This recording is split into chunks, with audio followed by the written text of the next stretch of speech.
Walk down any British high street and you will see the same names, the same storefronts repeating from town to town. But this is not just nostalgia talking. By 2005, 41% of UK towns had lost their local character, officially branded clone towns. How did the vibrant, unique streets of the past get replaced by this copy-and-paste reality, and what powerful forces made it almost inevitable? The answer begins with a hidden turning point you have probably never heard of. The phrase clone town first appeared in 2004, coined by the New Economics Foundation after a nationwide survey. It followed a methodical street-by-street count of who owned and ran the shops in 103 towns and 27 London neighbourhoods.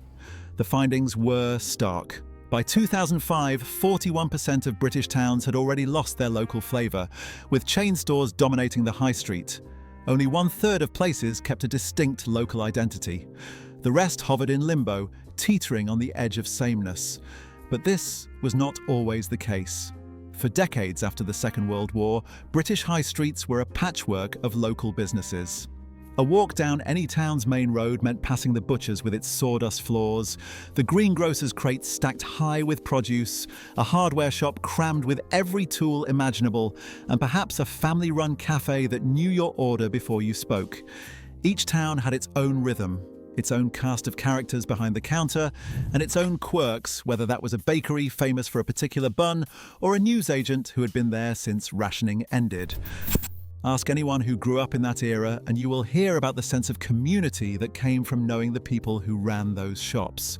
There is the memory of a shopkeeper who would set aside your favourite loaf, or a corner store that doubled as a neighbourhood notice board. These were not just places to buy things, they were woven into daily life, shaping the identity of each town. That world has faded, replaced by a landscape where the same logos repeat from Cornwall to Cumbria. The Clone Town survey did not just confirm what people felt in their gut, it measured it town by town. This is not nostalgia or exaggeration. The change is real, and it has been counted. The question is, what happened to those vibrant streets, and why did so many towns surrender their individuality so quickly? On April 1st, 1990, the rules for every shop on every British high street changed overnight. The government took control of business rates, imposing a single national tax on all commercial premises, whether you owned a tiny bakery or a sprawling supermarket. Local councils lost the power to adjust rates for their own communities. Suddenly, a family-run greengrocer in a small town faced the same property tax regime as a national chain with hundreds of locations. For many independents, the numbers simply stopped adding up. Margins shrank and the gap between what a small shop could earn and what it owed in fixed costs grew wider with every year. Meanwhile, a new kind of competition was moving in. Throughout the late 1980s and into the 1990s, planning authorities approved wave after wave of out-of-town retail parks. These developments promised easy access, free parking, and crucially, lower rents. By 2017, £1 in £5 spent on retail in the UK went to these out-of-town sites. The effect was swift. Foot traffic drained from the high street as shoppers followed the promise of convenience and big-box variety. Traditional town centres, once the heart of local commerce, now had to compete with retail parks built on the edge of every city. But the story does not end with taxes and planning. By 2007, the government introduced real estate investment trusts, REITs, into the property market. High street ownership shifted from local landlords, people who might know their tenants by name, to institutional investors and pension funds. These new landlords had a different set of priorities. They wanted tenants with strong financial guarantees, what the industry calls a strong covenant. National chains fit the bill. They rarely defaulted, signed longer leases, and offered predictable returns. Independent businesses, by contrast, were seen as risky. Over time, high street property became just another asset class, optimized for yield and stability, not for community or diversity. The combined force of these changes, centralized business rates, the rise of out-of-town retail, and the financialisation of high street property, created a system where local shops struggled to survive. The levers that once supported diversity were replaced by incentives that favoured uniformity. What began as a policy decision in Whitehall rippled through every town, reshaping the daily reality of shopkeepers and customers alike. Online shopping now claims nearly 1/3 of all retail spending in the United Kingdom. That is not a temporary spike. It has become the new normal, with online sales holding steady at around 30% even after lockdowns ended.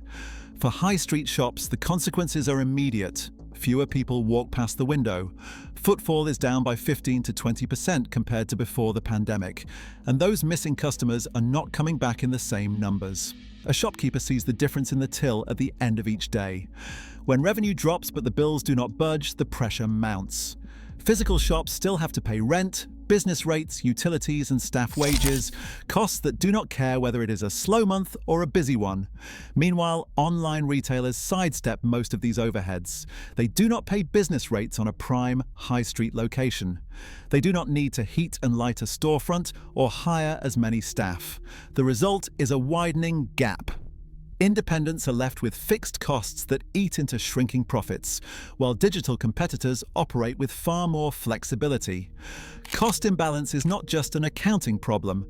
For many small shops, it is the difference between staying open and shutting up for good. The old model, steady foot traffic and reliable local trade, no longer covers the basics. Every drop in customer numbers hits harder when the bills remain stubbornly high. As spending shifts online and out of town, the high street's traditional strengths are turning into liabilities, leaving independents squeezed from all sides. 13,500 shops shut their doors in 2024 alone. That is 37 closures every single day, nearly a third more than the year before.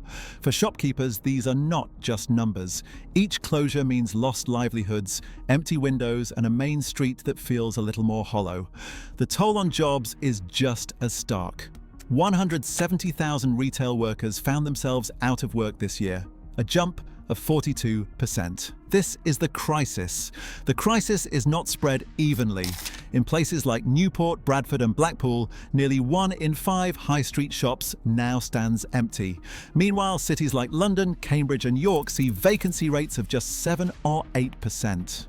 The gap between thriving and struggling towns has never been wider. Where local economies are weak, there are simply too many shops and not enough spending power to keep them open. The familiar north to south divide is right there in the vacancy rates, a national fault line running through the heart of the high street. Governments have noticed, but not acted. The Porter's Review in 2011 called out the growing crisis. A 2019 parliamentary report warned the situation was at a tipping point, yet no government has reformed business rates or tackled the way property is owned and let. Instead, policies have treated the symptoms with grants, facade improvements, and short-term relief, while the structural problems have gone untouched.